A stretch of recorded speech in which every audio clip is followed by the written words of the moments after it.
Gusto mo ba na siya ay maging takot na ikaw ay mawalay sa kanya? Yung hindi niya kakayanin na ikaw ay malayo o mawalay sa partner mo. At sobrang mababaliw siya sa pagmamahal niya sa iyo. Ngayon, itong ritual na ibabahagi ko sa inyo ay paniguradong makakatulong sa relasyon at pagmamahalan ninyong dalawa ng partner mo. Basta dapat palagi kang positibo at 100% ang paniniwala mo sa mga ganitong pamamaraan. Pwede mo ito gawin sa kahit na anong araw o oras na gusto mo. Ang gagawin mo lamang, kumuha ka ng garapon o bote na may takip at lagyan mo ito ng kalahating suka. Kahit na anong suka na meron ka ay pwedeng gamitin sa ritual na ito. At pagkatapos mo nang malagyan ito ng suka, kumuha ka ng papel at panulat at isulat sa papel ang kanyang tunay na pangalan at apelido ng 7 beses.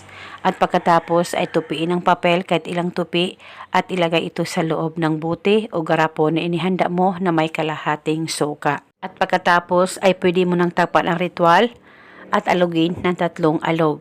Wala na po kayong kailangan pang banggitin o ibulong na spell, basta gawin itong ritual na tama ang pagkagawa mo.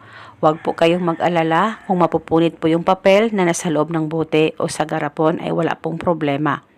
At kinabukasan, alugin mo rin ang ritual ng 3 alog. Basta alugin mo ito 1 beses sa isang araw.